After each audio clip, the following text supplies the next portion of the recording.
Hello, everybody. Thanks for being with me again, and I think this is the 20th round, 20th program of Morning Gym poetry readings. I wasn't sure I was going to live that long, but I'm glad to be here. I know that poetry readings are not necessarily our top priorities in this age. Searching for a subject for today, I fell into what the British call a state of whimsy. Rather than try to define it, I tried to pick some poems today that are in some way whimsical, which can be both humorous and sad. It is a really varied menu today.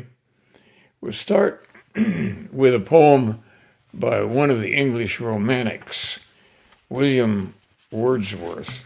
Here's a book of his poems, and I honestly don't know exactly where I got this. I think one of my friends gave it to me, and it might even be someone who's tuned into this program, so I'll say it again. Thank you.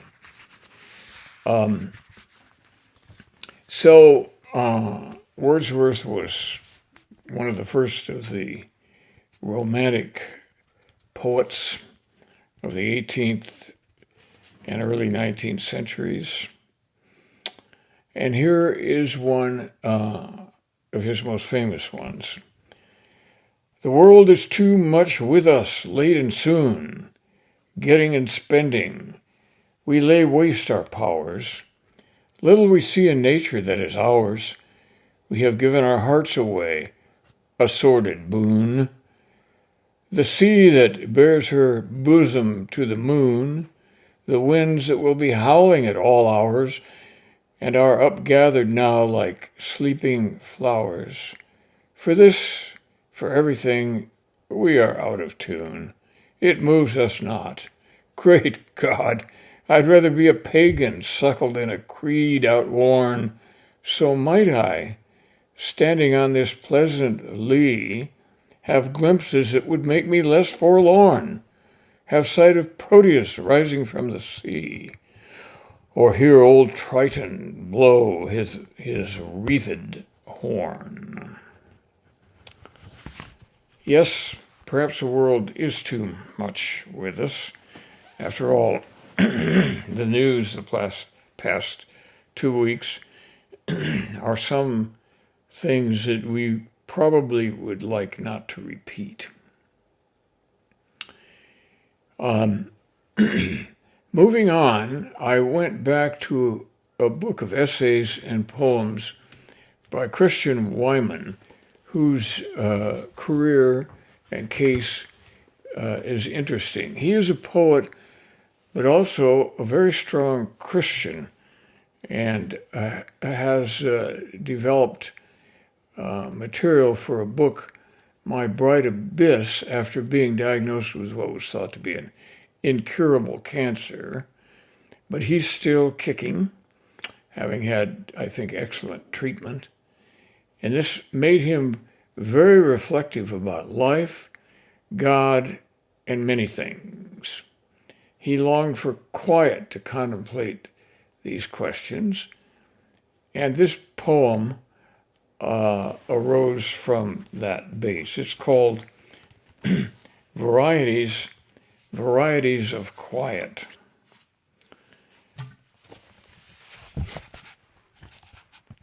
I quote from a poet no one knows, and no one knows me, too, if by chance happening here some far year when I am not. It matters, I tell you. It matters, the matter one mind collects, one memory protects. When memories kin to that wordless feeling, words open in your head. Varieties of quiet, varieties of quiet. There are many, friend, as many as the dead. So, the title of this book, My Bright Abyss, and the book itself, I read many years ago, and it had quite an effect on me when I was writing poems more prolifically than I am now.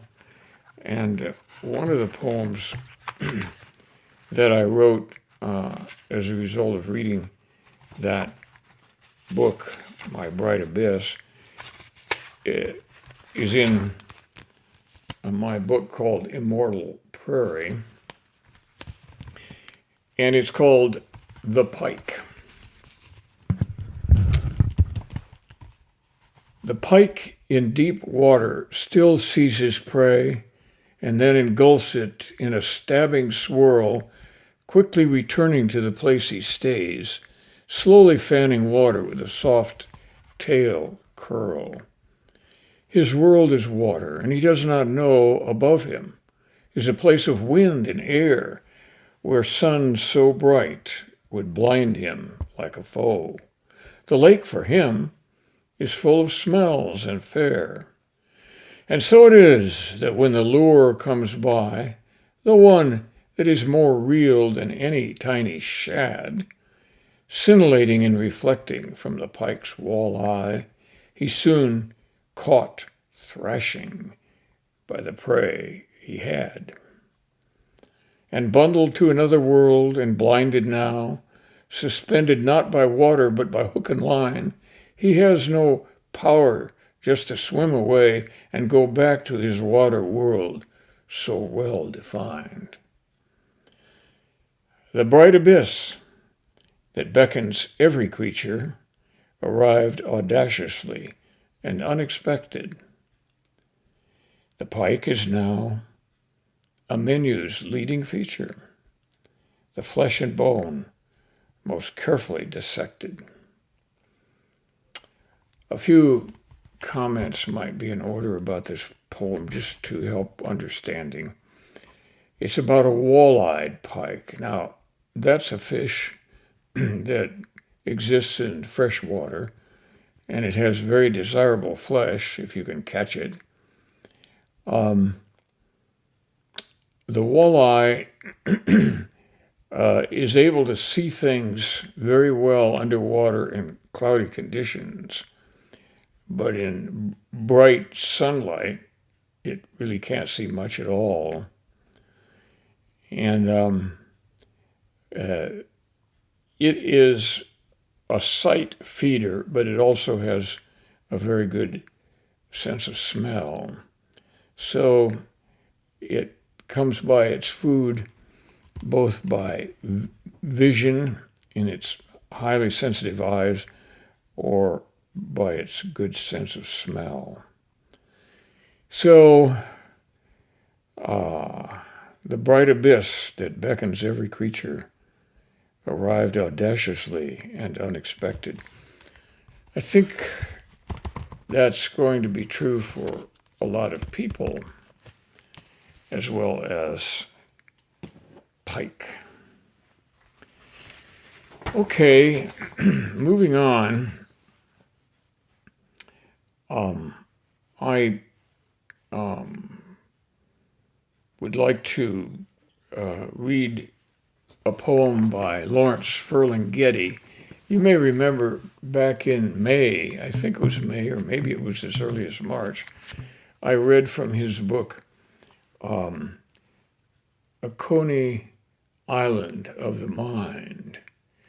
Lawrence Ferlinghetti ran a bookstore for many, many years in San Francisco, but he only wrote his poems for a relatively short time in the 1950s. And his poems were never titled. They were numbered. So if you were a Ferlinghetti aficionado, you would say, I'm going to read poem 19, and people would know what that was. Or you were going to read poem number 20, which is the one I'm going to read right now, because it fulfills the criteria that I have for today, which is whimsical poems. The penny candy store beyond the L is where I first fell in love with unreality. Jelly beans glowed in the semi-gloom of that September afternoon. A cat upon the counter moved among the licorice sticks and Tootsie Rolls and oh boy gum. Outside, the leaves were falling as they died. A wind had blown away the sun. A girl ran in. Her hair was rainy. Her breasts were breathless in the little room. Outside, the leaves were falling, and they cried, "Too soon, too soon." I think that's a very interesting poem, and one that avoids a lot of the references to peckers and seamen, which infiltrated a lot of Ferlinghetti's stuff. So, moving on from Ferlinghetti, what do we have left? Well, what we have left is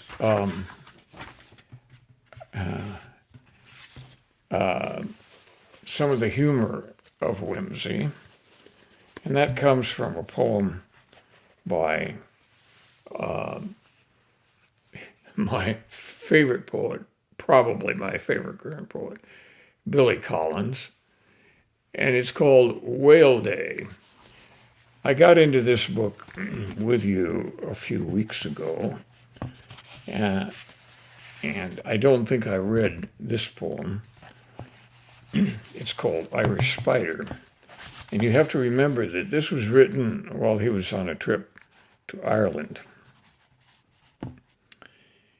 It was well worth traveling this far just to sit in a box of sunlight by a window in a cottage, with a steaming cup of tea, and to watch an Irish spider waiting at the center of his dewy web, pretending to be just any spider at all, a spider without a nation, but not fooling me for a minute.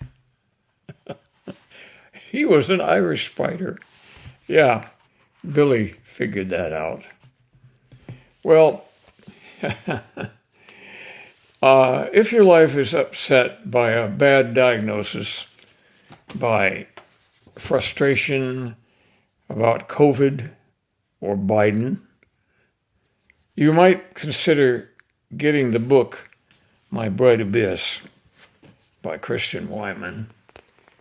I think it would be worth a trip to the library. It's full of calming and inspiring and philosophical stuff, as well as some poems, but it's mainly prose, but prose with a lot of the poetic beauty that Wyman brings to his poems as well.